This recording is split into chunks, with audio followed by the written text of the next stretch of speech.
मध्य प्रदेश के मंदसौर के करोड़ से रूह कपा देने वाली एक ऐसी वारदात सामने आई है जिसने रिश्तों को तार तार कर दिया है। दूधाखेड़ी गांव में एक पत्नी ने अपने प्रेमी के साथ मिलकर न केवल पति धनराज नाथ की बेरहमी से हत्या की, बल्कि साक्ष्यों को मिटाने के लिए क्रूरता की सारी हदें पार कर दी। अवैध संबंधों के रास्ते में रोड़ा बन रहे धनराज को 10 अप्रैल की रात रास्ते से हटा दिया गया। आरोपी पत्नी धापूबाई और उसके प्रेमी पंकज चौधरी ने मिलकर पहले शव को जलाने की कोशिश की और जब वे नाकाम रहे तो संबल और तलवार से शरीर के टुकड़े टुकड़े कर दिए। शातिराना अंदाज में अगले दिन खेत सुधारने के बहाने जेसीबी बुलाई गई और उन टुकड़ों को गहरे गड्ढे में दफना दिया गया। साजिश का पर्दाफाश तब हुआ जब मृतक के बच्चों ने पिता की गुमशुदगी दर्ज कराते हुए अपनी ही मां और पंकज पर शक जताया। पुलिस की कड़ाई के आगे आरोपियों का गुनाह टिक नहीं सका और सोमवार को खुदाई के दौरान जमीन के भीतर दफन खौफनाक हकीकत बाहर आई। मेरे पापा 10 तारीख रात के 8:30 बजे गांव में गए थे पंकज चौधरी की गाड़ी लेके। वो घर आए, हमको ये पता नहीं कि वो घर कब आए, पर वो पंकज चौधरी के साथ कुएं पे गए थे। और अगले दिन हमने पुलिस में रिपोर्ट करी। अरे पुलिस हाँ ठीक है। मेरे पापा मिले ही नहीं, हमको कल पता चला कि उनको काट के जला के वहाँ गाड़ रखा कुएं पर, पंकज चौधरी के कुएं पे। अरे पुलिस क्या चाहते हैं हमारे ऊपर उन दोनों को फांसी होनी चाहिए।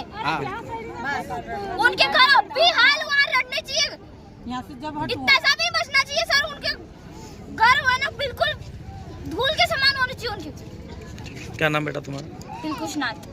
तक है धनराज नाथ, मैं उनके चाचा की लड़की हूँ। 10 तारीख के दिन नाइट में 8 बजे के आसपास वो घर आ गए थे। फिर पंकज चौधरी यानी पंकज चौधरी जो है वो जो धनराज भैया हैं उनकी वाइफ, उनके बॉयफ्रेंड है वो।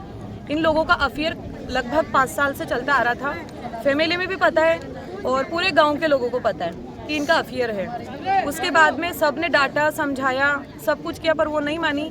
जब धनराज भैया को जैसे डाउट होता, शक होता, वो बोलते कि ये गलत है। इन बच्चों से कहते थे तुम मम्मी का ध्यान रखो, वो सुधर जाएगी सुधर जाएगी। सब ने बोला बेटा छोड़ दे, दूसरी आ जाएगी। उन्होंने कहा नहीं, 2 बच्चे हैं, नहीं छोड़ सकता, सुधर जाएगी। पर वो कभी धनराज भैया पे को मारने के लिए दौड़ती, ईंट फेंकती, उनको गंदी गालियाँ देती, माता पिता को गंदी गालियाँ देती, बहुत बदतमीजी करती। वो सब चलता आ रहा था। बीच में काफ़ी टाइम इनकी झगड़ा भी हुआ, वो अपने मायके रही, सब कुछ हुआ। फिर अभी 10 तारीख के दिन नाइट के टाइम पे भैया 8 बजे घर पे आए। उसके बाद कुछ लिखा पढ़ी का काम था, उन्होंने लिखा पढ़ी का काम किया। फिर ये जो चौधरी है, कलाल जो समाज से है, क्या नाम है, पंकज चौधरी। तो ये पंकज चौधरी बाइक लेके घर के बाहर आया और देखा, किसने? बेटे ने देखा, बेटी ने देखा, जो भी परिवार के सदस्य थे सभी ने देखा कि पंकज चौधरी बाइक लेके आया है। सर उनको बिठाया और कोई प्रोग्राम था वहाँ पर, ये लोग पताशे वगैरह कुछ लेने जाते हैं तो वहाँ गए। फिर वापस से घर भी छोड़ने आया वो। फिर घर छोड़ने आया तो सब लोगों ने देखा हाँ ये दोनों बाहर खड़े हुए हैं। जैसे घर वाले इधर उधर हुए और भैया को लेके वो बंदा फरार हो गया। उस रात के बाद अभी तक उनका कोई पता, अभी हमें पता नहीं लगा। कुछ पता लगा कल मॉर्निंग में, परसों के दिन जिस दिन वो गायब हुए उसके एक दिन बाद में इसकी माता जी जो थी, मतलब धनराज भैया की वाइफ, पूरे घर वाले दुखी थे, परेशान थे, खाना पीना सब छोड़ रखा था, लेकिन उसके चेहरे पे एक सल भी नहीं था। और वो लहसुन काटने के लिए गई और वो भी अपने बॉयफ्रेंड के ही खेत में गई। बच्ची ने बोला कि मम्मी मत जा, अभी पापा मिल नहीं रहे हैं, ये गलत है। तो ये उसकी रखवाली के लिए ये पीछे पीछे गई। उसने पूरा दिन खेत में लहसुन काटा करा, सब कुछ हुआ सर।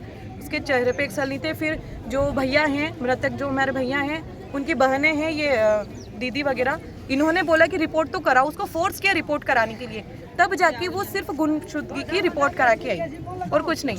फिर ये तहकीकात हुई, इनकी रिपोर्ट्स वगैरह जो है, डिटेल, कॉल डिटेल वगैरह, ये सब कुछ मिल गई। उससे थोड़ा प्रूफ मिला तो पता लगा कि वो जो चौधरी जो है कलाल चौधरी जो है कलाल, उन्होंने खेत पे उन्होंने खेत पे ले जाके उनको बहुत बेरहमी से मारा, तलवार से काट काट के मारा। उसके बाद उनके छोटे छोटे टुकड़े करे, कट्टे में भरे और फिर काफी गहरा गड्ढा खोदा। पहले तो उसको कट्टे को बॉडी सहित जला दिया, जलाने के बाद में पूरी राख किया, पेट्रोल छिटक छिटक के जलाया ताकि वो पूरी तरह से नष्ट हो जाए। उसके बाद में जो वो उनके जो राख बची थी, जो हड्डियां थी, उनको मतलब पूरा सबूत मिटाने के लिए इतना पूरा अपन डूब जाए, इतना गहरा गड्ढा खोद के उसमें पहले तो इन्होंने अस्थियां डाली, फिर मिट्टी डाली, फिर राख डाल दी और फिर उस गड्ढे को पूरा खुद के कुएं पे, ये बात चौधरी के ही कुएं की बात है, ये सब कुछ कर दिया। फिर दूसरे दिन वो फ्री हो गया, फिर खुद ही रिपोर्ट करवाने के लिए गया और उसकी पत्नी भी गई। ये सर हमारे जलाया नहीं जाता, हमारी जलाया नहीं जाता, हमारी समाधि दी जाती है। ये तो हमारा धर्म भी भ्रष्ट हुआ, इसके साथ साथ हमारा इंसान भी गया। ये सर हमारे साथ बहुत गलत हुआ है। हम लोगों को सिर्फ आज आप चक्का जाम कर रहे हैं, न्याय चाहते हैं? न्याय चाहते हैं, हम चाहते हैं। सर सबसे बड़ी बात ये है, एक मिनट सबसे बड़ी बात ये है, एक इंसान का ये काम नहीं है कि उसका मकान पाट देना और उसके घर में आग लगा देना, और आपसे नहीं समझ रहे हो तो दो को बाहर निकाल दो। सर सबसे बड़ी बात ये है, एक मिनट, ये एक ही बंदे का काम नहीं है, उसने सुपारी दे के करवाई है, तो हम ये मांगे, हमारे पैसों वैसे का कुछ नहीं है, गरीब लोग हैं सर, कमा के खा लेंगे, पैसे से कुछ नहीं होता। हम चाहते हैं जो गुनहगार है, जो भी इनमें मिले हुए हैं, वो सब लोग पता लगे, उनको भी सजा हो, ये हमारी मांग है। आपका नाम?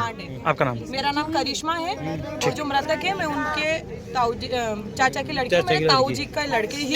ओके।